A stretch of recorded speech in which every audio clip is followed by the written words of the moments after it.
तो स्टार्ट करते हैं आज के अपने टॉपिक को। ठीक है, तो क्या है अपना पहला topic? Type of electrical supply system. ठीक, तो इसमें क्या होता है कि जो हम लोग क्या पढ़ने वाले हैं अभी, type of electrical supply system. ठीक है, तो इसमें अगर डिफिनेशन के हिसाब से अगर देखें, ठीक है, अगर मेन बात देखिए इसमें क्या है कि पावर स्टेशन से जहाँ पे हम लोग पावर जनरेट कर रहे हैं, ठीक है, यानी कि जनरेटर जहाँ पे है, जहाँ पे पावर का जनरेशन हम लोग कर रहे हैं, ठीक है, वहाँ से कंज्यूमर यानी कि हम लोग जो यूज़ कर रहे हैं उसको, मतलब जो बिजली वहाँ जहाँ पे बन रही है और जहाँ पे हम लोग इस्तेमाल कर रहे हैं, ठीक है, उसके बीच में जितने भी सप्लाई का पूरा जो सप्लाई होती है वहाँ से लेके यहाँ तक की जो सप्लाई हो रही है, उसके बीच का पूरा सिस्टम जो है, यानी कि किस तरह से सप्लाई हो रही है उसका क्या सिस्टम है, उसी को हम लोग क्या बोलेंगे? Electrical supply system. यानी कि वो सिस्टम जो कि पावर सब स्टेशन से जो पावर बन के कंज्यूमर तक पहुंचता है, उसके बीच का जो सिस्टम होता है उसी को हम लोग क्या बोलते हैं? Electrical supply system. अब इसके मेन टाइप्स का अगर देखें तो दो तरह के मेन तरह के जो मेन है, दो टाइप्स में हम लोग इसको डिवाइड करते हैं। पहला AC DC, AC and DC supply, और दूसरा है ट्रांसमिशन एंड अंडरग्राउंड सप्लाई।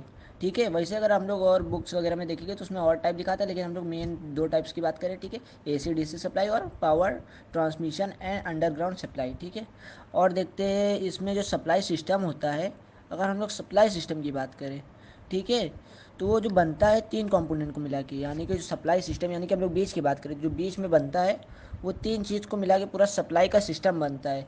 एक कि जहाँ से सप्लाई हो रहा है यानी कि पावर स्टेशन, दूसरा ट्रांसमिशन लाइन, यानी कि जो लाइन से ट्रांसमिशन हो रहा है वो, और तीसरा डिस्ट्रीब्यूशन सिस्टम, यानी कि जैसे डिस्ट्रीब्यूशन, जहाँ पे डिस्ट्रीब्यूशन हो रहा है।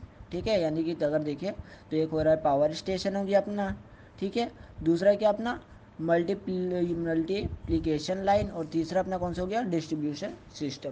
ठीक है, जहाँ पे डिस्ट्रीब्यूशन हो रहा है। तो मेन तीन कंपोनेंट्स होते हैं इसके सप्लाई सिस्टम के। ठीक है, अब हम लोग और आगे चल के देखते हैं। ठीक, अब हम लोग अपने नेक्स्ट पॉइंट को देख लेते हैं, सिंगल लाइन डायग्राम। ठीक है, यानी कि एसी पावर सप्लाई के लिए हम लोग देखते हैं सिंगल लाइन डायग्राम किस तरह बनता है और किस तरह से इसकी वर्किंग होती है। ठीक है, तो मैंने आपके पास फ़ोटो एक भेजा हो, उसको ओपन कर लेंगे सब लोग, और उसके बाद हम लोग स्टार्टिंग से चलते हैं। ठीक है, सबसे पहले जनरेटिंग स्टेशन पे जो हम लोग जनरेट कर रहे हैं पावर को, यानी कि हम लोग करंट को जो जनरेट कर रहे हैं, हम लोग ने जनरेट किया कितना? 11 किलो वाट की करंट को। ठीक, अब ये जो 11 किलो वाट की करंट वहाँ पे जनरेटिंग स्टेशन में हम लोग ने बनाया है, ठीक, जनरेट किया ये, ठीक, अब वो हम लोग सप्लाई करते हैं आगे, ठीक है, कंज्यूमर तक हम लोग को पहुंचाना है। नीचे सबसे देख पा रहे जो हम लोग क्या है? कंज्यूमर। ठीक है, तो वहाँ से हम लोग को कंज्यूमर तक पहुंचाना है। ठीक, तो अब हम लोग ने वहाँ से पावर को स्टार्ट किया, फिर उसके बाद जब वो ट्रांसमिशन लाइन पे गया, यानी कि पहली जो ट्रांसमिशन लाइन है, ठीक है, तो वहाँ पे हम लोग क्या देख पा रहे हैं कि जो एक ट्रांसफार्मर लगा है फर्स्ट, जो कि क्या ट्रांसफार्मर काम कर रहा है? 11 किलो वाट को स्टेप अप करके कितना कर दिया? 132 किलो वाट। ठीक है, यानी कि उसका वोल्टेज बढ़ा दिया। ठीक, तो अब 11 किलो वाट की जो वोल्टेज आ रही थी, सप्लाई हो रहा था, वो चेंज हो गया कितने में? 132 किलो वाट में। ठीक, अब ये आगे फिर ट्रांसमिशन लाइन से होते हुए जब आगे जाते हैं तो एक और ट्रांसफार्मर होता है। ठीक है, वो जो सेकंड ट्रांसफार्मर होता है वो क्या काम करता है कि 132 को चेंज कर देता है स्टेप डाउन करके, कितना? 33 किलो वाट में। ठीक है, यानी कि 132 किलो वाट का जो करंट, ये वोल्टेज जो करंट आ रही थी उसको चेंज करके 33 किलो वाट में कर दिया, यानी कि स्टेप डाउन ट्रांसफार्मर यहाँ पे लगा था, जिससे वोल्टेज क्या हो गया? अपना कम हो गया। फिर उसके बाद ये जाता है एक रिसीविंग सब स्टेशन में, जहाँ पे वो रिसीव होके रुक जाता है। ठीक है, मतलब रिसीव कर लिया जाता है यहाँ पे। ठीक, फिर उसके बाद जब उसको आगे भेजा जाता है, तो अब ये ट्रांसमिशन लाइन आगे जब बढ़ती है, तब क्या होता है कि जैसे हम लोग आगे की तरफ बढ़े तो वहाँ पे एक तीसरा ट्रांसफार्मर लगा होता है, जो कि क्या होता है? Step down transformer. तो ये क्या काम करता है? 33 को चेंज करके, मतलब 33 किलो वाट को कम करके 11 किलो वाट में बदल देता है। ठीक है, फिर वो ट्रांसमिशन लाइन से आगे बढ़ते हुए आता है सब स्टेशन के पास। ठीक, अब ये जो सब स्टेशन है वहाँ पे वो पहुँचा, फिर वो सब स्टेशन से, ठीक है, सब स्टेशन में फिर आगे जब वो बढ़ता है सब स्टेशन से, तो क्या होता है कि एक और ट्रांसफार्मर वहाँ पे मेन मिलता है हम लोग को, जो कि 11 किलो वाट्स को कितने में चेंज कर रहा है? 400 वोल्ट में। यानी कि, या फिर हम लोग कह सकते हैं 440 वोल्ट में, जो कि हम लोग के घर के में आती है जो बिजली मेन। ठीक है, यानी कि 440 वोल्ट अब ये हम लोग के पास पहुँचे, यानी बीच में हम लोग देखें तो एक दो तीन चार तरह के ट्रांसफार्मर अपने लगे हैं। ठीक है, और ट्रांसमिशन लाइन, यानी कि ट्रांसमिशन लाइन भी डिवाइड है कहाँ कहाँ? सब रिसीविंग सब स्टेशन पास एक डिवाइड है, एक सब स्टेशन तक और उसके बाद कंज्यूमर तक, ठीक है। तो इस तरह से ट्रांसमिशन लाइन भी डिवाइड है। अगर हम लोग पहले ट्रांसमिशन लाइन की बात करें, ठीक है, तो वो 3 फेज और 3 वायर का होता है, ठीक। फिर अगर हम लोग सेकंड ट्रांसमिशन लाइन की बात करें तो वो कितना होता है, 3 फेज 3 वायर। और अगर हम लोग और आगे बढ़े तो 3 फेज 3 वायर होता है। लेकिन जब हम लोग के पास पहुंचने लगता है, ठीक है, यानी कि जब हम लोग के घरों पास एकदम पहुंचने वाला होता है, चौथे पॉइंट पर अगर हम लोग देखें तो वहाँ पे क्या है कि 3 फेज 4 वायर है, यानी कि एक न्यूट्रल वायर जुड़ जाता है वहाँ पे, ठीक है। तो इस तरह से अपना ये वर्किंग होती है किसकी, सिंगल लाइन डायग्राम। इस तरह से डायग्राम है इसका, इस तरह से वर्किंग है, ठीक है। अब हम लोग अपने नेक्स्ट पॉइंट की तरफ बात कर लेते हैं। क्या है अपना next point, losses in electric power distribution, ठीक है, यानी कि क्या क्या लॉसेस हुए इलेक्ट्रिकल पावर डिस्ट्रीब्यूशन में, उसको देखते हैं। तो यानी कि ये जो जितना भी हम लोग का डिस्ट्रीब्यूशन हम लोग जितना भी कर रहे हैं, यानी कि जितना भी वितरण कर रहे हैं, वितरण सिस्टम में जो लॉस हो रहा, हानि हो रही है, वही पूरी क्या है अपनी सिस्टम का पूरा पावर लॉस है, ठीक है। यानी कि सिस्टम में जितना पावर लॉस हो रहा है वो पूरा डिस्ट्रीब्यूशन में जो लॉस हो रहा है वही है, ठीक। अब इसमें अगर हम लोग देखें तो दो तरीके हम लोग के लॉसेस होते हैं मेनली, ठीक है। एक होता है टेक्निकल इलेक्ट्रिकल पावर लॉसेस, ठीक। ये किसके ज़रिए होता है, टेक्निकल इलेक्ट्रिकल पावर लॉसेस, ये होता है अपना इंस्ट्रूमेंट और वायर के ज़रिए, ठीक है। यानी कि जो भी इंस्ट्रूमेंट वगैरह हम लोग लगाए हैं उसमें जो भी पावर की वजह से लॉसेस हो रहे हैं वो लॉसेस आते हैं इसमें, ठीक है। अब इसमें अगर हम लोग देखें तो 2 पॉइंट आते हैं, ठीक है। एक आता है फिक्स टेक्निकल लॉस और एक होता है वेरिएबल टेक्निकल लॉसेस, ठीक है। तो दोनों लॉसेस को देख के ये वाला भी पॉइंट अपना कंप्लीट करते हैं, ठीक। तो पहला क्या है कि फिक्स टेक्निकल लॉसेस क्या होता है, यानी फिक्स टेक्निकल लॉसेस टोटल अगर हम लोग लॉस की हानि की बात करें तो टोटल हानि का 1/4 से लेके 1/3 होता है, ठीक है। फिक्स लॉसेस में इस तरह के आते हैं, जैसे हम लोग अगर जनरेटर को चलाते हैं तो अचानक जब जैसे हम लोग पावर देते हैं उसको चालू करने के लिए तो उसमें आवाज़ आने लगती है, ठीक है। तो वो आवाज़ जो आ रही है, यानी कि जो आवाज़ के रूप में यानी कि साउंड जो आ रही है वो भी तो कुछ एनर्जी की वजह से आ रही है। तो जब एनर्जी दी जाती है उसको तो साउंड के रूप में वो एनर्जी निकलने लगती है, लॉस होने लगती है, हानि। जिससे हम लोग को वहाँ जनरेटर की तरफ ऐसे आवाज़ सुनाई पड़ती है ना, तो वो भी एक तरह की हानि है, क्योंकि वो एनर्जी चेंज हो जा रही है साउंड में, जो कि हम लोग को नहीं चाहिए आवाज़, लेकिन वो आवाज़ आ रही है, यानी कि वो लॉस हो रहा है अपना, ठीक है। इसी तरह से और इसका अगर हम लोग देखें तो कारण क्या क्या हो सकते हैं इसके, कि जो फिक्स लॉसेस है ये तो मैंने एक तरह का बताया, साउंड और बाकी इस तरह से होते हैं, ठीक है। ये सब कारण इसके क्या क्या हो सकते हैं, जो कारण आते हैं इसके कि फिक्स टेक्निकल लॉस के, उसमें से एक कारण तो अपना लीकेज करंट लॉसेस की वजह से, यानी कि करंट के लीकेज की वजह से, दूसरा ओपन सर्किट के लॉस की वजह से, ठीक है, कोरोना लॉस यहाँ, और उसके बाद अपना डाइलेक्ट्रिक लॉसेस, ठीक है। तो यानी कि ये अपना 4 टाइप्स, मतलब ये बताया हो कि और भी लॉसेस आते हैं इसमें, ठीक है। यानी कि जो फिक्स टेक्निकल लॉसेस है उसमें कौन कौन से मैंने बताया, ये 4 पॉइंट बताया हो, ठीक है। उस तरह के लॉसेस आते हैं यहाँ पे। अगर हम लोग देखें फिर से तो क्या है, leakage current losses, open circuit losses, corona losses, यहाँ पे भी लोग कोरोना आ गया अपना, ठीक है। तो कोरोना लॉसेस और उसके बाद डाइलेक्ट्रिक लॉसेस, ठीक। तो ये अपना हो गया। और उसके बाद अगला पॉइंट अगर हम लोग देखें तो वेरिएबल टेक्निकल लॉसेस होते हैं, ठीक है। तो कुछ वेरिएबल टेक्निकल लॉसेस होते हैं जिसमें कितने लॉसेस होते हैं टोटल, अगर लॉस की बात करें हम लोग तो उसका 2/3 से लेकर 3/4 भाग तक केवल अपना वेरिएबल टेक्निकल लॉसेस होता है, जैसे इम्पिडेंस लॉसेस, और क्या हो सकता है इसमें, जूल लॉसेस, प्रतिरोध के कारण या प्रतिबाधा के कारण, ठीक है, या रेजिस्टेंस के कारण, ठीक। तो ये सब के कारण जो लॉसेस हो रहे हैं ये सब आता है अपने वेरिएबल टेक्निकल लॉसेस, ठीक है। तो ये हो गया अपना लॉसेस कितने टाइम क्या होता है और कितने टाइम्स का होता है, ठीक है। तो ये भी अपना क्लियर, ठीक। अब हम लोग फ्लैट रेट टैरिफ को देख लेते हैं, ठीक है। जो फ्लैट रेट टैरिफ, ये जो टैरिफ होता है ये ना कंज्यूमर के लोड यानी कि उपभोक्ता के भार के प्राकृतिक पर निर्भर करता है, ठीक है। This tariff depend on nature of consumer load, ठीक। इसको हम लोग एक टोटल कॉस्ट और एनर्जी कंज्यूम, ठीक है, ऊर्जा खपत और कुल वे कुल मतलब जो धन है, ठीक है, उसके एक ग्राफ के ज़रिए से हम लोग दिखाते हैं, ठीक। इसका एडवांटेज क्या है, जो मैंने अभी फ़ोटो भेज दिया वो ग्राफ हो गया। इसके बाद एडवांटेज हम लोग देख लेते हैं, ठीक। तो इसका एडवांटेज क्या है, ये जो टैरिफ होता है बहुत सिंपल होता है, ये टाइम कम लगता है इस बिल को बनाने में, और इसमें इलेक्ट्रिसिटी कम लगती है। इसके डिसएडवांटेज क्या है कि इसमें ना अलग अलग है, मतलब कि लोड के लिए अलग अलग एनर्जी मीटर का इस्तेमाल करना पड़ता है, ठीक है, लोड को पता लगाने के लिए। अब इसका एप्लीकेशन क्या है, तो इसका एप्लीकेशन जो है वो हम लोग है ना लघु इंडस्ट्री वगैरह में इस्तेमाल करते हैं, ठीक है। अब उसके बाद हम लोग नेक्स्ट बात कर लेते हैं फ्लैट डिमांड टैरिफ की, ठीक। ये तीसरा है फ्लैट डिमांड टैरिफ क्या होता है। तो अपना जो फ्लैट डिमांड टैरिफ है वो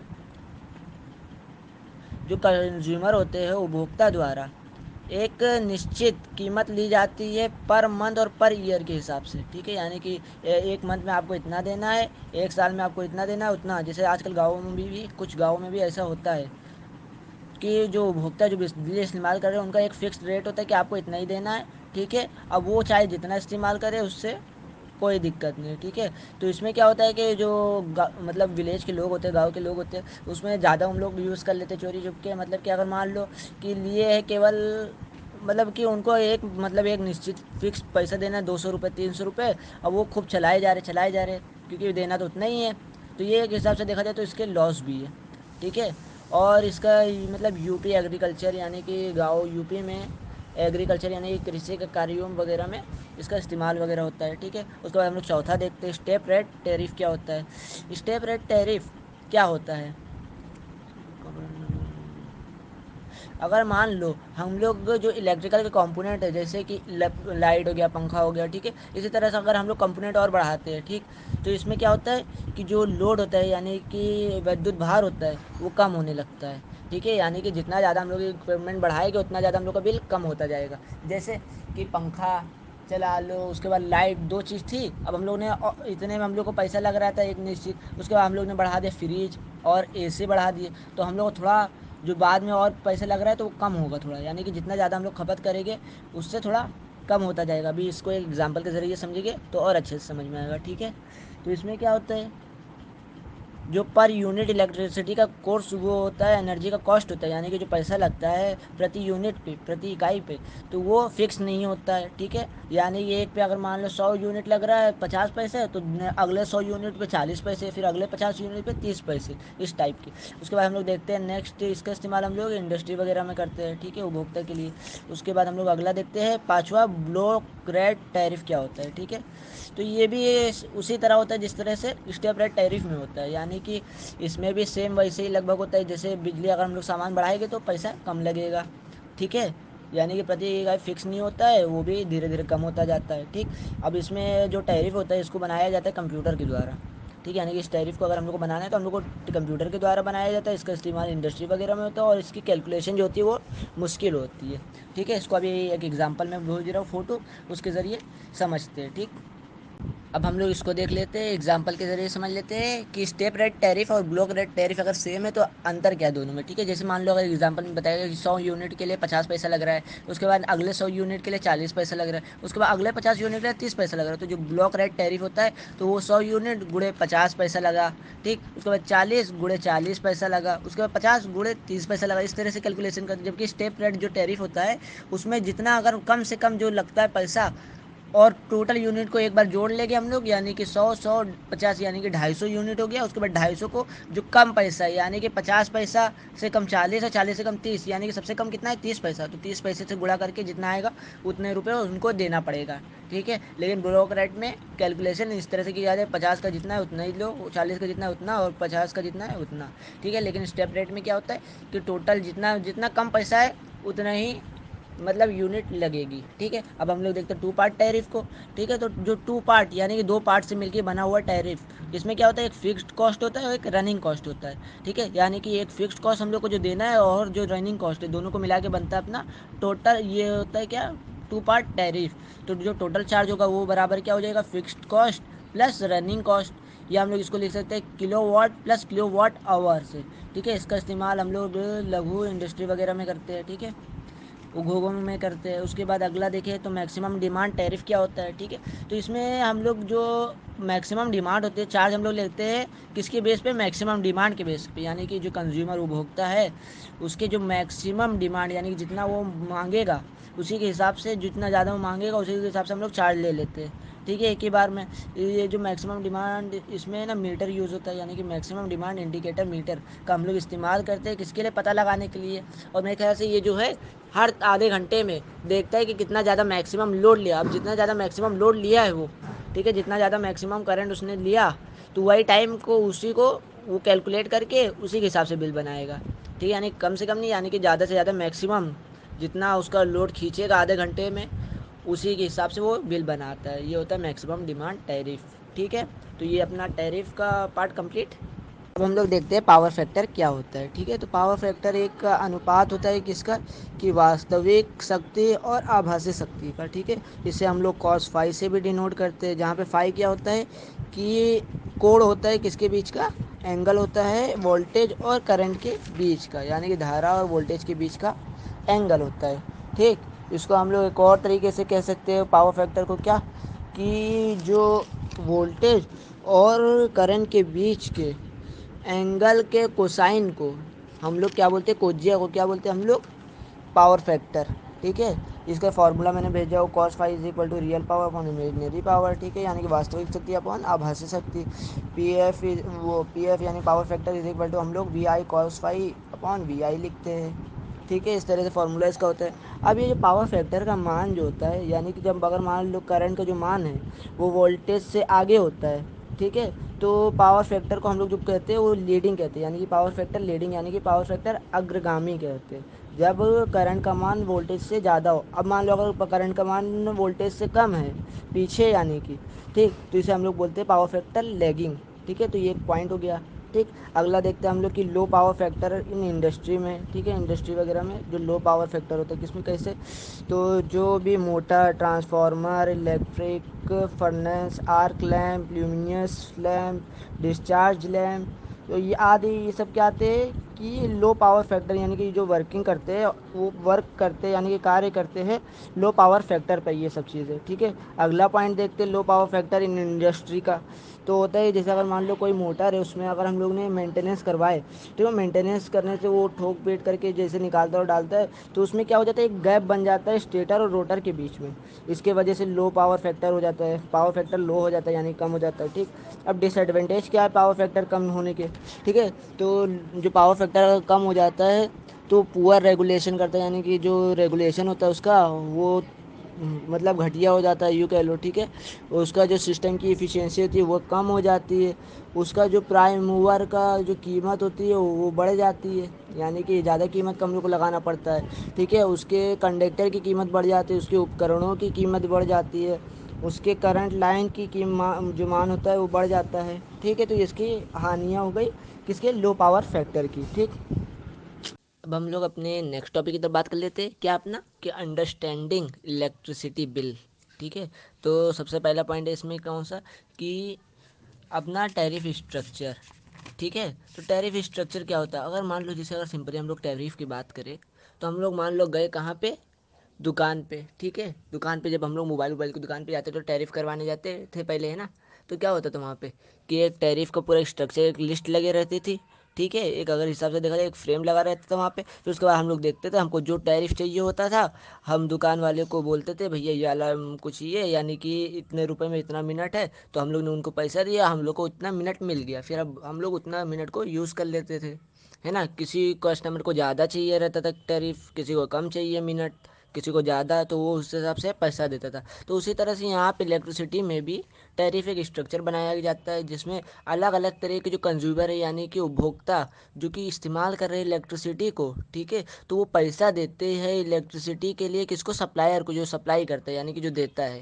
ठीक है, इलेक्ट्रिसिटी, तो इलेक्ट्रिसिटी जो देता है उसको जो पैसा देते हैं अलग अलग उपभोक्ता इलेक्ट्रिसिटी के लिए, उसी को हम लोग, उसी स्ट्रक्चर को हम लोग क्या बोलते हैं, टैरिफ स्ट्रक्चर। अब इसमें दो तरह के अगर मेन देखें तो दो टाइप्स के चार्जेस आते हैं, कौन कौन से, एक होता है एनुअल फिक्स्ड चार्ज होता है, और एक होता है क्या, एनुअल ऑपरेटिंग चार्ज। ठीक है, अब एनुअल फिक्स्ड चार्ज क्या होता है, जो कि फिक्स्ड होता है, मतलब एनुअल का अगर देखें तो फिक्स होता है। इस टैरिफ में पता है क्या क्या क्या ऐड किया जाता है, कि इसमें जैसे जनरेशन ऑफ इलेक्ट्रिसिटी, अगर इलेक्ट्रिसिटी जहाँ बन रही है तो उसके लिए कुछ टैरिफ लगता है, यानी कि कुछ पैसा उसके लिए लगता है, कुछ ट्रांसमिशन जब आ रहा है, ठीक है, यानी कि सभी से जो कस्टमर वगैरह पूरा सिस्टम जो बना है, तो उसके सिस्टम में हर एक जगह पे पैसा, क्योंकि सबको चाहिए, क्योंकि अगर कोई ट्रांसमिशन लाइन कर रहा है तो उसको पैसा चाहिए, कोई बना रहा है उसके लिए पैसा चाहिए, ठीक है, कोई अगर बांट रहा है तो उसके लिए पैसा चाहिए, ठीक। तो अलग अलग देखिएगा तो अलग अलग जगह पे पूरा पैसा लगता है, तो इसी हिसाब से एक एक दो दो रुपये, जैसे अगर हम लोग ऐसे देखें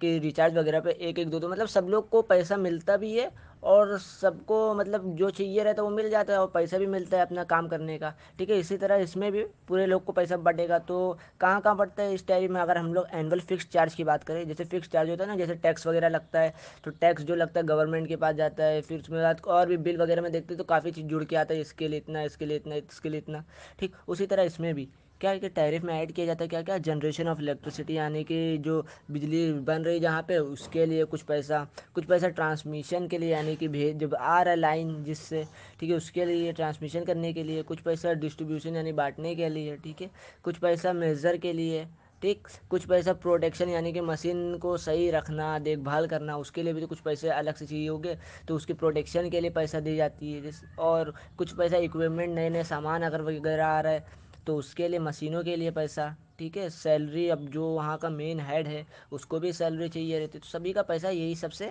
जाता है, ठीक है। जैसे एक कंपाउंड होता है, अगर मान लो कोई सोसाइटी है वहाँ कंपाउंड है, उसके मेंटेनेंस का पूरी जिम्मेदारी किसकी होती है, तो जो वहाँ का क्या होता है, मैनेजर होता है, ठीक है, या हम लोग ये कह सकते हैं सोसाइटी का क्या होता है, ठीक है, जो भी सोसाइटी का होता है फिलहाल, ठीक। तो जो मेन होता है वो पूरा देखभाल करता है वाटर सप्लाई का और बाकी इलेक्ट्रिसिटी सप्लाई का और भी बाकी चीज़ का, तो उसको सब चीज़ का पैसा भी उसको देना पड़ता है हम लोग को, है ना। तो इसी तरह से यहाँ पे पूरा एक फिक्स्ड जो बिल आती है उसमें पूरा फिक्स्ड होता है कि हाँ इतना इतना इतना इतना ये सब के लिए तो देना है। अब उसके बाद हम लोग आगे बात कर लेते हैं कि एनुअल ऑपरेटिंग चार्ज, अब जो चल रहा है ये तो हो गया कि हाँ कि वहाँ से आया, ये हो गया, ठीक। अब हम लोग बात कर लेते हैं कि सामान, जैसे अब बिजली बन रही है तो कुछ ना ईंधन लगा होगा, कुछ वाटर लगा होगा, कुछ तेल लगा होगा, कुछ कूलिंग ल्यूब्रिकेंट लगा होगा यानी कि स्नेहक लगा होगा, कुछ मेंटेनेंस वगैरह करने के लिए, ठीक है। तो मेंटेनेंस के लिए कुछ टैक्स वगैरह लगते हैं, उस पर कुछ इंटरेस्ट लगते हैं, इंश्योरेंस, तो और बाकी सब जो काम करने वाले वर्कर उनकी सैलरी वगैरह, तो ये सब चीज़ आती है अपने एनुअल ऑपरेटिंग चार्ज में, ठीक। इस तरह से ये एनुअल ऑपरेटिंग चार्ज होती है। और इससे पहले अभी हम लोगों ने क्या देखे कि एनुअल फिक्स्ड चार्ज किस तरह होता है, ठीक है। तो ये मेन कंपोनेंट, मेन पार्ट हम लोग ने देख लिया क्या क्या होता है, कि एक एनुअल फिक्स चार्ज होते हैं और एक होता है एनुअल ऑपरेटिंग चार्ज। हम लोग आगे देखते हैं, ठीक है। आगे क्या क्या फैक्टर कौन कौन से अफेक्ट करते हैं, यानी factor for fixing the tariff, कौन कौन सी चीज़ें जो फिक्स कर देती है टैरिफ को, ठीक है। तो पहला अपना आता है टोटल एनुअल फिक्स चार्ज, जैसा अभी मैंने बताया कि हाँ एनुअल फिक्स चार्ज हो, ये फिक्स होता है, ठीक है। और क्या है, टोटल एनुअल रनिंग चार्ज, यानी कि जो रनिंग कर रहे हैं तो उसके लिए भी फिक्स होता है, यानी कि फैक्टर क्या कौन कौन से फिक्स होते हैं टैरिफ के लिए, ठीक है। तो ये हो गए। उसके बाद मैक्सिमम डिमांड है, और देखेंगे तो यूज़ ऑफ इलेक्ट्रिकल एनर्जी का इस्तेमाल किलोवाट आवर में, ठीक। और ये और किस पे आता है कि जो हाँ विद्युत भार होता है, विद्युत भार की प्रकृति पे, विद्युत भार की पावर फैक्टर पर, डाइवर्सिटी फैक्टर, ये सब पे ये निर्भर करता है, यानी कि जो factor for fixing the tariff, यानी कि जो फैक्टर है फिक्स करने के लिए टैरिफ को, ये सब फैक्टर्स जो अभी मैंने बताए हैं वो हो गए। उसके बाद कैरेक्टरिस्टिक ऑफ आइडियल टैरिफ, एक आइडियल टैरिफ कैसा होना चाहिए, टैरिफ मतलब एक स्ट्रक्चर ही समझ लो कि लिस्ट लगी है, उसी में हम लोग देख देख के एकदम सिंपल सा स्ट्रक्चर हो जिसमें हम लोग देख देख के बता सके कि हाँ ये वाला इतने रुपए का मिल रहा है, इतना मतलब एकदम। तो अगर एक आइडियल होना चाहिए तो कैसा होना चाहिए टैरिफ, कि स्ट्रक्चर एकदम सिंपल होना चाहिए टैरिफ, ठीक है। टैरिफ सस्ता होना चाहिए, यानी कि अगर हम लोग कुछ चीज़ हम लोग को चाहिए तो वो सस्ते में मिले, ठीक है। और संतुष्टिपूर्वक होना चाहिए, अगर मान लो कोई दे भी रहा है कोई चीज़ के लिए, अगर हम लोग रिचार्ज जैसे मान लो करवाते हैं तो एक संतुष्टिपूर्वक होना चाहिए। अब इसी तरह बिजली भी अगर हम लोग ले रहे हैं तो एक हम लोग को सेटिस्फेक्शन होना चाहिए अंदर से कि हाँ सही है, ठीक है, हम लोग खुशी खुशी देते। एक मोटिवेटिव होना चाहिए कि जैसे ऑफर्स वगैरह आते हैं ना, तो हम लोग को जैसे बताते हैं कि हाँ इतने में आपको इतना ज़्यादा मिल रहा है, तो हम लोग और ज़्यादा मोटिवेट होकर और लोगों को बताते कि हाँ इतने रुपए में इतना मुझे मिला है, आप भी ऐसे करके देखो आपको भी मिलेगा, ठीक है। तो इस तरह के टैरिफ होना चाहिए। ये इलेक्ट्रिसिटी की हम लोग बात कर रहे हैं टोटल, ठीक है, ये मोबाइल का सिर्फ एग्जाम्पल में बता रहा हूँ, ठीक। उसके बाद क्या होता है कि यहाँ पे ना एकदम जैसे प्रॉफिट होता है जो सप्लायर को, जो सप्लाई करता है उसको प्रॉफिट होता है, उसी तरह से आइडल टैरिफ के लिए कस्टम कंज्यूमर यानी कि जो उपभोक्ता है उसको भी उसी तरह से प्रॉफिट वगैरह मिलना चाहिए, ठीक है। तो ये हो गए आइडियल टैरिफ की कुछ बातें, कैरेक्टरिस्टिक क्या क्या होनी चाहिए और क्या क्या फैक्टर थी फिक्सिंग ऑफ टैरिफ का, ठीक। तो ये आगे अब हम लोग देखते हैं टाइप ऑफ टैरिफ। अब हम लोग टाइप ऑफ टैरिफ की बात करते हैं, ठीक है। तो हम लोग इसमें पढ़ेंगे 7 टाइप के टैरिफ, कुल मिला के कितने 7 टाइप्स के टैरिफ। पहला कि सिंपल रेट टैरिफ क्या होता है, ठीक है। तो सिंपल रेट टैरिफ को हम लोग एक फार्मूले के ज़रिए डिफाइन करते हैं, ठीक है। तो फार्मूले की फ़ोटो में भेज दे रहा हूँ। उसके बाद फार्मूला क्या है कि cost of per unit electricity, यानी कि प्रति विद्युत की, ठीक है, जो कॉस्ट लग रहा है पर यूनिट यानी कि प्रति इकाई विद्युत पर जो कॉस्ट लग रहा है, ठीक है, बराबर कितना कि annual fixed cost plus annual operating cost upon use unit by consumer, यानी कि कंज्यूमर द्वारा यानी उपभोक्ता द्वारा जो इस्तेमाल किया गया यूनिट, ठीक है, उसके ये हो गया। और उसके बाद एनुअल फिक्स्ड कॉस्ट का, यानी कि जो अभी मैंने बताया था, उसके बाद एनुअल ऑपरेटिंग कॉस्ट, ठीक है। तो ये होता है एक फार्मूला। इसके अब सिंपल ये हो गया, इसी फार्मूले के ज़रिए से हम लोग सिंपल रेट टैरिफ को डिफ़ाइन कर सकते हैं। और इसके एडवांटेज क्या होते हैं कि ये टैरिफ बहुत सिंपल होता है और कोई भी पर्सन यानी कि कोई भी सामान्य आदमी भी समझ सकता है इसको आसानी से, ठीक है। इसमें टाइम कम लगता है बिल बनाने में। और क्या इसका डिसएडवांटेज क्या है कि जो उपभोक्ता होता है उसको ज़्यादा पैसे जमा करने पड़ते हैं इस टैरिफ में। और इसका इस्तेमाल क्या है कि इसका अवासनीय उपभोक्ता द्वारा इसका मतलब इसका इस्तेमाल करते हैं, यानी कि डोमेस्टिक कंज्यूमर, ठीक है। अब हम लोग समझेंगे पावर फैक्टर इम्प्रूवमेंट मेथड, यानी कि क्या कौन कौन से मेथड है जो कि पावर फैक्टर को इम्प्रूव करते हैं। तो इसमें 4 मेथड को हम लोग पढ़ते हैं, ठीक है। जैसे उसमें क्या है, पहला कि बाय यूजिंग स्टैटिक कैपेसिटर का इस्तेमाल करके, ठीक है। और क्या है कि सिंक्रोनियस कैपेसिटर का यूज़ करके, ठीक है। फेस एडवेंसर का यूज़ करके, कैपेसिटर बूस्टर का यूज़ करके, ये सब का हम लोग यूज़ करके हम लोग जो पावर फैक्टर है उसको इम्प्रूव कर सकते हैं, अच्छा कर सकते हैं। और ठीक है, तो पहले हम लोग खाली इसमें एक टाइप देखेंगे क्या कि स्टेटर कैपेसिटर का यूज़ करके किस तरह से इम्प्रूवमेंट आती है पावर फैक्टर में, ठीक है। तो जो कैपेसिटर होता है, अगर मान लो कैपेसिटर टेक लीडिंग करंट, यानी कि कैपेसिटर जो है अग्रगामी करंट लेता है, यानी इसका मतलब क्या है कि वोल्टेज से जो करंट है वो वोल्टेज के आगे है, ठीक है। जो करंट है वो वोल्टेज के अगर आगे है, स्टैटिक कैपेसिटर के हम लोग पढ़ रहे हैं, ठीक है। तो अगर करंट जो होता है वो वोल्टेज के अगर आगे होता है, ठीक, तो उसमें क्या होगा, और इसमें मतलब कि जो करंट होता है वो कैपेसिटर के आगे होता है। और दूसरा पॉइंट कि जो रिजल्टेंट वैल्यू होती है, किसके रिजल्टेंट वैल्यू, जो हम लोग करंट पास करवाते इंडक्टिव भार से, ठीक है, और कैपेसिटर करंट से, ठीक है, यानी कि कैपेसिटर करंट से और इंडक्टिव लोड से, ठीक, जो करंट हम लोग पास करवा रहे हैं वो हमेशा ज़्यादा आता है किससे, इंडक्टिव लोड से, ठीक है। तो मैंने अभी एक फ़ोटो भेजा हूँ, उसमें हम लोग देखेंगे तो जो रिएक्टिव लोड लिखा है, जो रिएक्टिव लोड लिखा है वो अपना हो गया I1 करंट, ठीक है। और जो कैपेसिटर की तरफ जा रहा है वो कितना है, I2 करंट, ठीक। तो इस तरह से ये फिगर को हम लोग देख ले रहे हैं, ठीक है। बस खाली इसमें इतना समझिए, पूरा थियोरी पोर्शन है, इसमें कुछ समझाने वाला मुझे ख्याल से उतना लग नहीं रहा है, खाली बस वैसे हम समझा दे रहे हैं, लेकिन ये कम से कम कंप्लीट हो जाए कहने के लिए।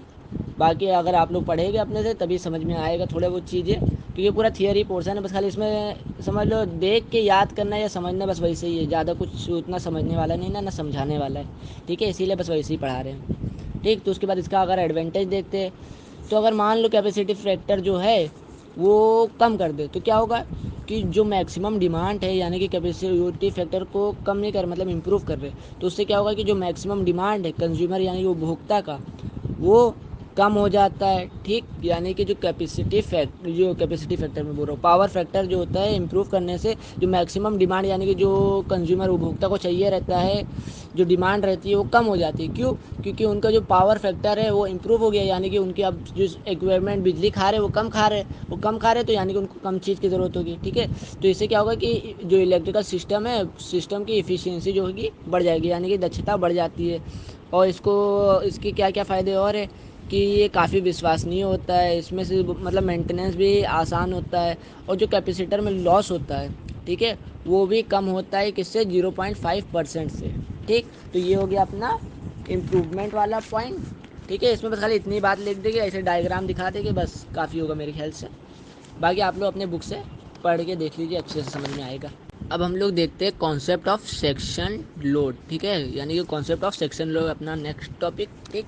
तो इसमें हम लोग 3 पॉइंट को देखेंगे, कौन सा, domestic load, commercial electric load और इंडस्ट्रियल इलेक्ट्रिक लोड, ठीक है। तो डोमेस्टिक लोड के अंदर क्या क्या चीज़ें आती है, जैसे फ़ैन हो गया, जैसे घरों वगैरह में लाइट वगैरह होता है, घर में पंखे होते हैं, radio, TV, transistor, electric cooker हो गया, इलेक्ट्रिक ओवन हो गया, हीटर हो गया, फ्रीज़र हो गया, कूलर हो गया, एसी हो गया, पंप हो गया, मतलब इस तरह की चीज़ें जो आती है वो सब क्या है अपने इसमें डोमेस्टिक लोड में आते हैं। ठीक है। इसमें जो डोमेस्टिक लोड में जो डिमांड फैक्टर होता है वो 100% होता है। डाइवर्सिटी फैक्टर जो होता है वो 1.2 से 1.3 फैक्टर वो होता है। उसके बाद जो लोड फैक्टर होता है वो 10% से 20% होता है। उसके बाद नेक्स्ट पे आते हैं हम लोग, तो उसके बाद कमर्शियल इलेक्ट्रिक लोड देखेंगे। ठीक है। इसके अंदर जो दुकानें वगैरह में जैसे होता है ना कि लाइट लगी होती है, फ़ैन होता है, डेकोरेशन वगैरह करे रहते हैं, एडवर्टाइजमेंट करते हैं। ठीक है। एडवर्टाइजमेंट करते हैं। उसके बाद कंप्रेसर, क्लीनर वगैरह जो सफाई वगैरह होती है। ठीक है।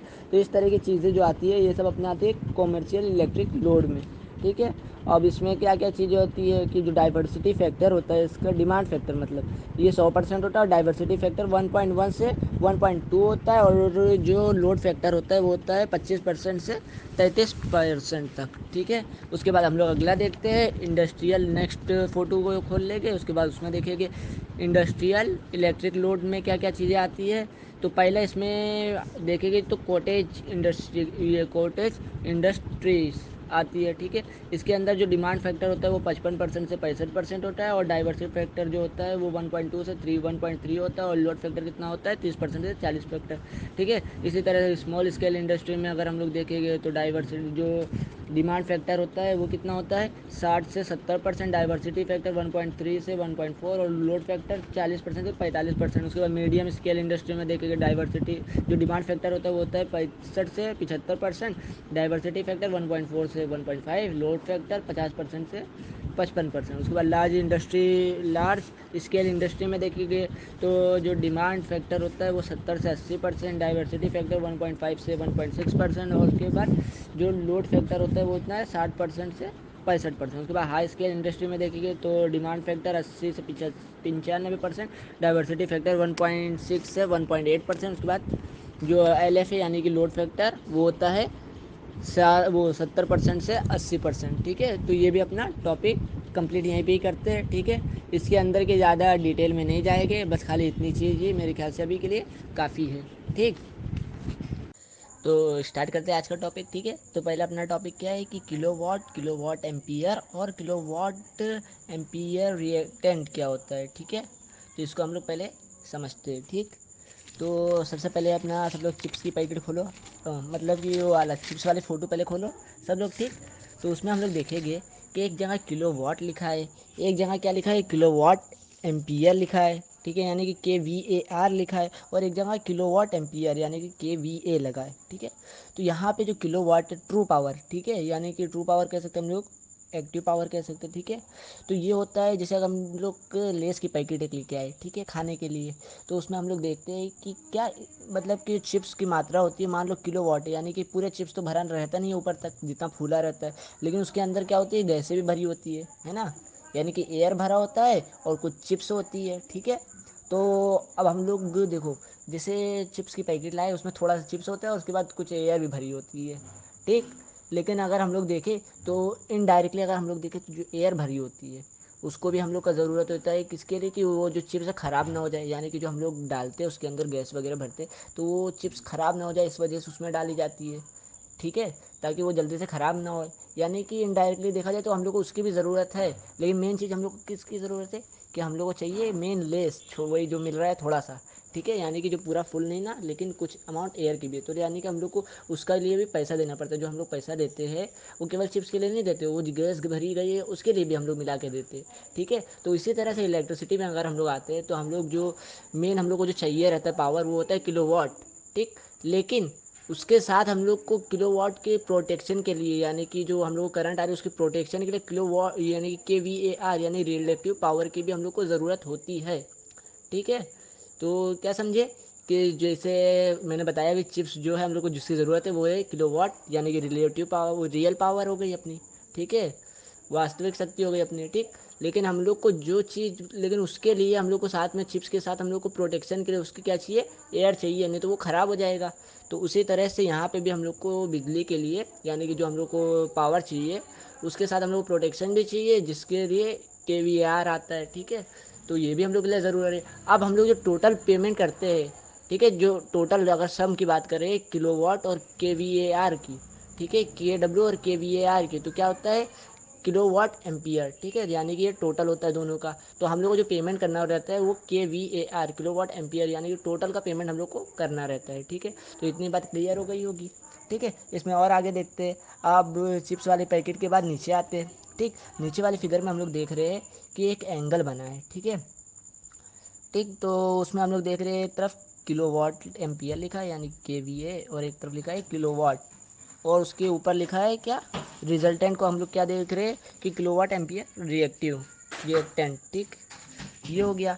अब इसमें हम लोग देखेंगे तो पावर फैक्टर को हम लोग अगर दो टर्म में लिख सकते हैं। एक क्या, ट्राइंगल को अगर देख के कि किलोवाट अपॉन किलोवाट एम्पियर यानी कि KW upon KVA is equal to cos theta, और पावर फैक्टर को हम लोग एक और टर्म से दिखाते हैं KVAR upon KVA is equal to sine theta, ठीक है, दो टर्म में दिखाते हैं।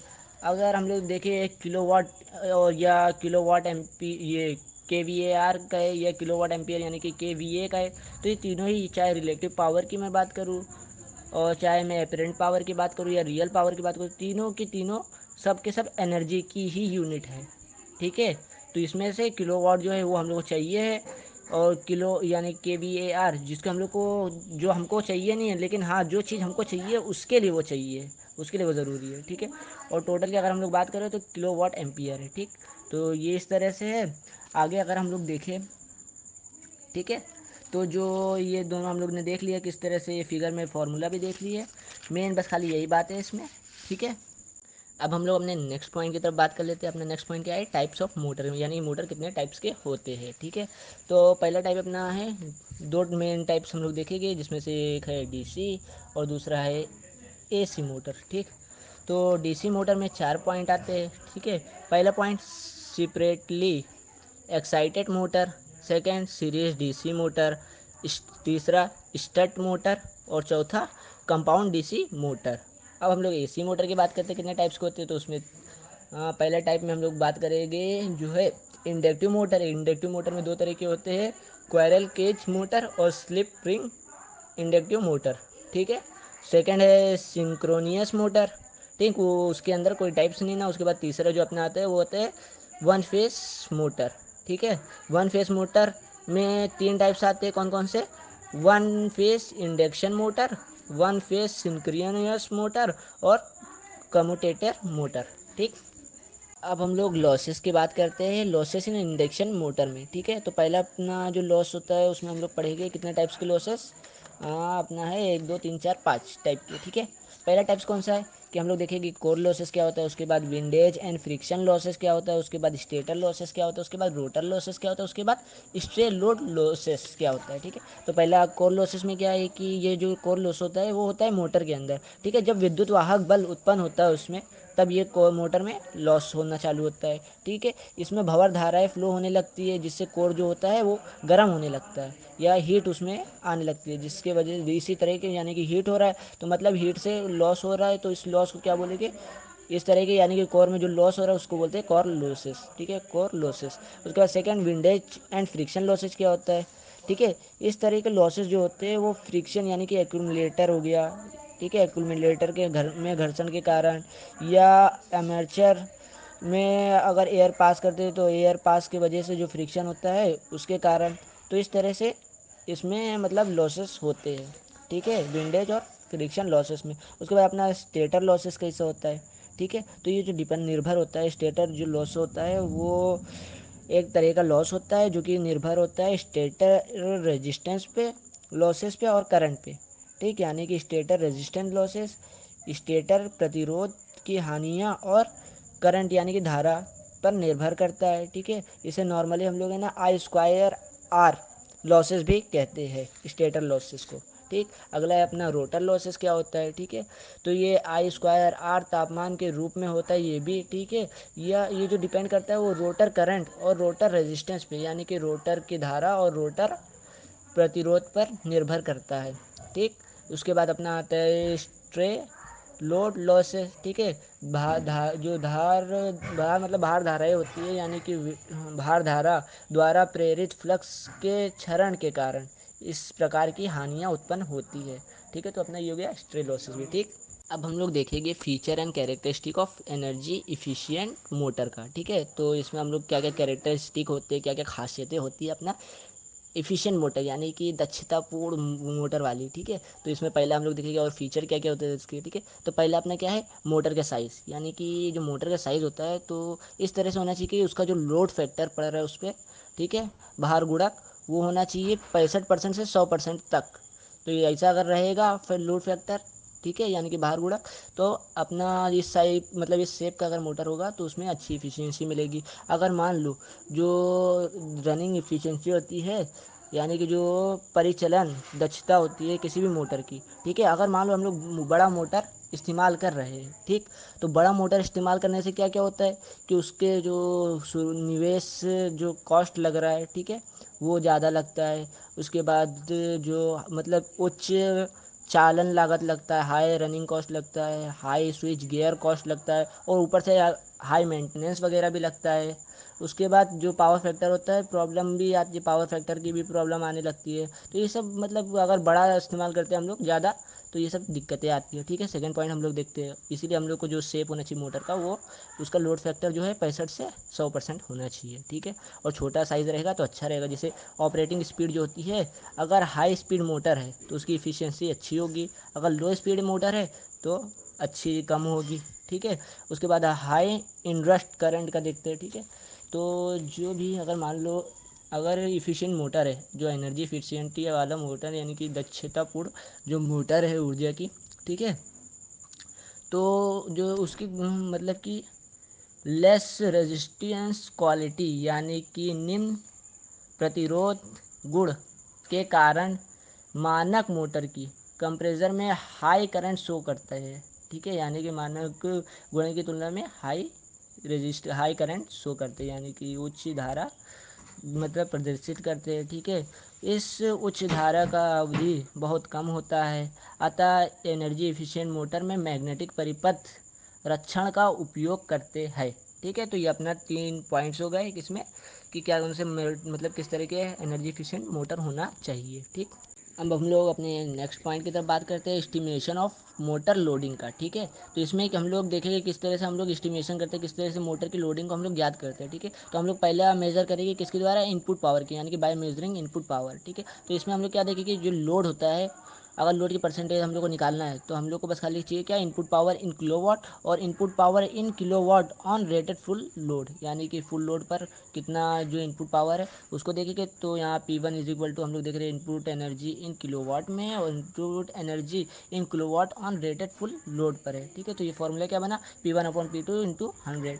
ठीक है, इस तरह से हम लोग निकाल सकते हैं। दूसरा, बाय मेजरिंग लाइन करंट को अगर हम लोग मेज़र करके निकाल सकते हैं। ठीक है, तो जो लोड होता है ये मतलब इस तरह का जो मेजरमेंट हम लोग करते हैं वो एक लिमिटेड होता है, यानी एक निश्चित होता है, कहाँ तक कि 75% लोड ऑफ मोटर, यानी कि मोटर पे जो लोड पड़ रहा है वो 75% हो, क्योंकि जो पावर फैक्टर होता है वो कितना होता है कि 75% से तक या 75% से कमी पे हम लोग यूज़ करते हैं किसी भी मोटर का। ठीक है, जो हम लोग का पावर फैक्टर होता है वो हम लोग 100 पे यूज़ नहीं करते उसको, 75 या मतलब लोड जो यूज़ करते हैं हम लोग 75 या उससे कमी पे यूज़ करते हैं। ठीक है, तो ये लिमिटेड होता है, केवल लोड ऑफ मोटर यानी कि 75% अगर हो तभी हम लोग इसका यूज़ करते हैं। ठीक है, तो लोडेड मोटर का जो परसेंटेज अगर हम लोग को निकालना है तो उसके लिए हम लोग क्या फॉर्मूला है, निविष्ट भार धारा यानी कि इनपुट लोड करंट अपॉन निविष्ट निर्धारित धारा यानी कि इनपुट रेटेड करंट इंटू 100। ठीक है, ये फॉर्मूला हो गया। उसके बाद बाय स्लिप मेथड से भी हम लोग निकालते हैं। ठीक है, तो loaded motor is equal to slip upon NS minus NR into 100, यानी कि NS का है सिंक्रोनियस स्पीड है RPM में और रोटर स्पीड है NR RPM में। ठीक है, तो ये वाला भी पॉइंट अपना यहीं पे कंप्लीट। ठीक है, इसको ऐसे ही डायरेक्ट लिख भी सकते, कोई दिक्कत नहीं। अब हम लोग बात कर लेते हैं कौन कौन से टिप्स है एनर्जी सेविंग मोटर में, अगर हम लोग को एनर्जी की सेविंग करना है। ठीक है, तो जो ट्रांसमिशन लॉस हो रहा है यानी कि जो संचरण का मतलब कि हानियाँ हो रही है उसको कम करके हम लोग कर सकते हैं। ठीक है, विद्युत मोटर की हानियों को कम करके हम लोग कर सकते हैं यहाँ पे एनर्जी की सेविंग मोटर में। ठीक है, और उसके बाद जो ट्रांसमिशन में हम लोग जो मैकेनिकल लॉसेस हो रहा है, ठीक है, फ्रिक्शन वगैरह की वजह से, उसको हम लोग कम करके भी अपना एनर्जी की सेविंग कर सकते हैं। ठीक है, और जैसे थ्रोटल वाल्व का क्या काम होता है, कंट्रोल करना, ठीक है, सब्सटेंस के फ्लो को। ठीक, तो वहाँ पे भी हम लोग उसको जो लॉस हो रहा है वहाँ पे थ्रोटल की वजह से भी लॉस जो होता है उसको भी कम करके हम लोग यहाँ पे एनर्जी मोटर की अच्छी कर सकते हैं, ठीक है। और क्या कर सकते हैं हम लोग, एनर्जी एफिशिएंट मोटर का इस्तेमाल कर सकते हैं, ठीक है। और क्या कर सकते हैं कि हाई पावर फैक्टर का इस्तेमाल कर सकते हैं, ठीक है। जैसे हम लोग ने पहले देखा लो पावर फैक्टर होने से क्या क्या कमियाँ थे, डिसएडवांटेज क्या क्या हो जा रहे थे, ठीक है। तो हाई पावर फैक्टर का इस्तेमाल करके भी हम लोग कर सकते हैं, ठीक। और क्या कर सकते हैं कि जैसे लोड मान लो अगर हम लोग का कोई फ्री लाए और उसमें लिखा है कि इतने लोड पे चलाने पे अच्छा चलेगा, ठीक है, तो उतनी लोड पे हम लोग को चलाना है, उसको चला के भी हम लोग अच्छा कर सकते हैं, मतलब एनर्जी सेविंग कर सकते हैं मोटर में, ठीक है। तो अपना ये मोटर वाला भी टॉपिक कंप्लीट, ठीक। लोग अपने नेक्स्ट पॉइंट की तरफ देख लेते हैं, ठीक है। एक पॉइंट बच रहा था इसी में, वो क्या है, variation in efficiency and power factor with loading, ठीक है। तो जो अपना हम लोग जो डिज़ाइन करते हैं इलेक्ट्रिक मोटर का, तो उसका जो रेटेड लोड होना चाहिए, ठीक है। अभी हम लोग ने इससे पहले दूसरा लोड देखा था, अब हम लोग क्या देख रहे हैं, इससे पहले हम लोग ने कौन सा लोड देखा था, लोड फैक्टर देखे थे, ठीक है, शेप में। अब हम लोग डिज़ाइन में हम लोग देख रहे हैं रेटेड लोड, ठीक है। तो वो 50% से 100% के बीच में होना चाहिए, ठीक है। अगर एक अच्छा इफिशियंट मोटर हो जो मैक्सिमम एफिशिएंसी देता है, तो उसका जो रेटेड लोड होता है वो 75% होता है आमतौर पे, ठीक है। इसी तरह से और क्या होता है, क्या कि जो एक्सेप्टेबल लिमिट इन 10 HP यानी कि हॉर्स पावर मोटर इज़ 5 से 100 हॉर्स पावर, मतलब कि 5 से मतलब कि अगर मान लो कोई 10 HP का मोटर है, ठीक है, तो उसमें जो एक्सेप्टेबल यानी कि जो लेने वाला लोड होगा, तो उसकी जो लिमिट होगी वो 5 से 10 होनी चाहिए, ठीक है। तो पीक इफिशियंसी कितनी है, एट 7.5 HP यानी कि हॉर्स पावर पे जो पीक एफिशिएंसी देता है, ठीक है। इस तरह से अगर देखिए तो 5 से अगर 10 दे रहा है, कोई 10 HP का मोटर है, तो उसमें जो हाई हम लोग को पीक एफिशिएंसी मिल रही है यानी कि सबसे ज़्यादा एफिशिएंसी जो मिल रही है वो मिलती है 7.5 HP पे हॉर्स पावर पे, ठीक है। इसी तरह से मैंने क्या बताया कि अगर 5 से 10 पे यूज़ करना है हम लोग को लिमिट है, ठीक है, उसी पे लोड पे हम लोग इस्तेमाल कर सकते हैं, ठीक। अब एक फ़ोटो में भेज रहा हूँ उसको देखेंगे, ठीक है। उसमें एफिशिएंसी और लोड का एक वो दिखाया गया ग्राफ, और उसमें पावर फैक्टर भी दिखाया गया कि किस तरह से पावर फैक्टर के बढ़ने से एफिशिएंसी बढ़ती है, ठीक है। और लोड भी लोड मतलब एक इफ़िशियंसी जैसे जैसे बढ़ती जाती है तो लोड भी अपना बढ़ता जाता है, फिर उसके बाद एक लिमिट आती है जहाँ पे एफिशिएंसी अपनी रुक जाती है, उसके बाद लोड फिर भी बढ़ता जाता है, फिर उसके बाद वो डाउन मेरे ख्याल से होना चालू हो जाता है, ठीक है। तो एक फ़ोटो दे रहा हूँ, उसको देख के फिगर को समझिएगा आप लोग, ठीक। अब हम लोग अपने ट्रांसफार्मर की टॉपिक को समझते हैं, ठीक है। ट्रांसफार्मर किस तरह से वर्किंग करता है और क्या होता है। ट्रांसफार्मर एक हम लोग जानते हैं कि एक इलेक्ट्रिकल डिवाइस होता है, जाहिर सी बात है, ठीक है। उसमें हम लोग जो ट्रांसफ़र करते हैं इलेक्ट्रिसिटी एनर्जी को, ठीक, एक सर्किट से दूसरे सर्किट में, यानी कि एक कॉइल बनाए रहते हैं, एक कॉइल के एक सर्किट बनाए रहते हैं, दूसरी कॉइल के एक सर्किट बनाए रहते हैं, जिससे बिना कोई मेटेलिक यानी कि बीच में कोई चीज़ ना लगाए हुए भी हम लोग एक करंट यानी कि एक कॉइल से दूसरे कॉइल में ट्रांसफ़र करते हैं करंट को। इसी तरह से एक बार हम अर्जुन और मैंने भी एक ट्रांसफार्मर लाए थे छोटा सा, जिसको हम लोग ने मेन मतलब कि एक छोटा से बल्ब को डायरेक्ट मेन से लगा के बीच में एक ट्रांसफार्मर लगा के जलाए थे, जिसमें क्या था कि 440 वोल्ट का जो करंट आ रहा था हम लोग के पास, उसको हम लोग ने जब ट्रांसफार्मर लगाया तो वो 6 वोल्ट में बदल जा रहा था, यानी कि 440 वोल्ट कहाँ कहाँ 6 वोल्ट में बदल जा रहा था, जिससे वो क्योंकि एक स्टेप डाउन मोटर था, यानी कि ट्रांसफार्मर था स्टेप डाउन, जिसकी वजह से वो जो करंट आ रही थी वो स्टेप डाउन कर दे रहा था, जिससे 440 वोल्ट चेंज हो रहा था 6 वोल्ट में। अब उसी से हमको इस्तेमाल करके हम लोग एक छोटे से एलईडी बल्ब जलाए थे, ठीक है। तो इस तरह से मतलब दो कॉइल होती है, उसके अंदर अगर हम लोग देखें दो कॉइल होती है, उसके बीच में कुछ लगा नहीं होता, लेकिन फिर भी कॉइल के ज़रिए से ही करंट पास हो जाती है, फेरेडे लॉ पे मतलब काम करता है, ठीक है। इस तरह से ये इसकी और भी बातें आप लोग बुक में देख सकते हैं, ठीक है। बताने को तो पूरी कहानी पड़ी, ठीक। तो हम लोग बस खाली थोड़ा सा जान रहे हैं। उसके बाद हम लोग देखते हैं कि लॉसेस इन ट्रांसफार्मर में किस तरह के लॉसेस होते हैं। तो हम लोग इसमें देखेंगे कि कोई भी अगर हम लोग ट्रांसफार्मर की बात करें 100% इफिशियंट की, ठीक है, जिसमें हम लोग पूरा पूरा 100% इनपुट दे रहे हैं, हम लोग को 100% आउटपुट मिल रहा है। क्या कोई चीज़ ऐसी है दुनिया में? मेरे ख्याल से कोई चीज़ ऐसी नहीं है जो कि पूरी तरह से आइडियल हो, यानी कि 100% हम लोग दे रहे हैं तो 100% मिले हम लोग को वो चीज़, यानी कि इनपुट भी 100% दो, आउटपुट भी हम लोग को 100% मिले, ठीक है। तो इसी तरह से मोटर में भी होता है कि 100% नहीं मिलता, लेकिन कुछ कमी होती है, ठीक है। तो जो लॉस होता है मोटर में वो मेनली दो तरीके हम लोग देखेंगे, ठीक है। दो तरह के लॉसेस को कौन कौन सा है, कॉपर लॉस होता है और क्या होता है ट्रांसफार्मर में, आयरन लॉस। तो ये कॉपर लॉस किस वजह से होता है कि जो वाइंडिंग वगैरह हम लोग करे रहते हैं, जो हम लोग घुमा घुमा के एक कॉइल बनाते हैं किसी चीज़ पे, ठीक है। कॉइल जब हम लोग उसको बनाते हैं, ठीक, तो जब हम लोग उसमें करंट पास करवाते हैं तो वो जो वाइंडिंग यानी कि जो कॉइल हम लोग ने बनाया था घुमा घुमा के उसको लपेट के जो बनाया था, ठीक है। तो उसके अंदर जब हम लोग करंट पास करते हैं तो कुछ एक उसके अंदर का जो इंटरनल रेजिस्टेंस होता है यानी कि आंतरिक प्रतिरोध होता है, उसके वजह से उस वाइंडिंग में, उस कॉइल में जो हम लोग ने लपेटा था उसके अंदर कुछ हीट निकलने लगती है। ठीक है। जो हीट निकलने लगती है इस तरह के लॉस को हम लोग कॉपर लॉस कहते हैं। ठीक है। इसको हम लोग ओमिक लॉस भी बोलते हैं। इसको आई स्क्वायर आर से भी लिखा जाता है, जहाँ आई जो होता है करंट होता है और आर क्या होता है अपना आंतरिक प्रतिरोध यानी कि इंटरनल रेजिस्टेंस होता है। ठीक है। उसके बाद हम लोग नेक्स्ट पॉइंट पे देखेंगे आयरन लॉस क्या होता है। आयरन लॉस होता है कि जो वेरिएशन फ्लक्स यानी फ्लक्स के अंदर जो वेरिएशन होता है उसके वजह से होता है। ठीक है। वेरिएशन की हिंदी आप लोग देख लीजिए। ठीक। तो उसके वजह से मतलब को ट्रांसफार्मर के अंदर जो कोर होता है तो उसमें जब हम लोग जनरेट करते हैं तो इसमें एक मतलब फ्लक्स का जब वेरिएशन होता है उसकी वजह से भी जो लॉस होता है, ये लॉस डिपेंड करता है, निर्भर होता है किस पे, मैग्नेटिक प्रॉपर्टी यानी कि चुंबकीय गुण पे निर्भर करता है मटेरियल के। ठीक है। ये कोर के अंदर पाया जाता है। ठीक है। इसे हम लोग आयरन लॉस कहते हैं। क्यों? क्योंकि इसमें जो कोर बनाई जाती है ट्रांसफार्मर की वो बनी होती है आयरन की। ठीक है। तो उसमें जो लॉस होता है उसको हम लोग आयरन लॉस कहते हैं। इसमें दो तरह के लॉसेस होते हैं। कौन कौन से? कि एडी करंट लॉस होता है, एक हिस्टेसिस लॉस होता है। ठीक। तो एडी करंट लॉस और हिस्टेसिस लॉस ये भी इसके अंदर के दो तरह के इसके अंदर लॉस होते हैं। ठीक है। तो अपना ये वाला भी टॉपिक कंप्लीट। ठीक। आगे जो बचा है अभी देख ले रहे हैं। ठीक। अब हम लोग लास्ट में कुछ टिप्स देख लेते हैं, जैसे कि यहाँ पे लिखा है। ठीक है। कि ट्रांसफार्मर में हम लोग किस तरह से एनर्जी सेविंग करते हैं। ठीक। तो पहले क्या है कि मेजरमेंट करके, ठीक है, हम लोग उसका मेजरमेंट एक हिसाब करके भी हम लोग जो ट्रांसफार्मर में सेविंग कर सकते हैं। ठीक है। एनर्जी की। सेकंड कि अंडरस्टैंड एनर्जी का यूज़ यानी कि एनर्जी का यूज़ को हम लोग समझ के, यानी किस तरह से यूज़ करना है एनर्जी को, किस पे कम एनर्जी यूज़ होगी किस तरह से, मतलब उसको समझ के भी हम लोग कर सकते हैं। उसके बाद fixed speed and variable speed से।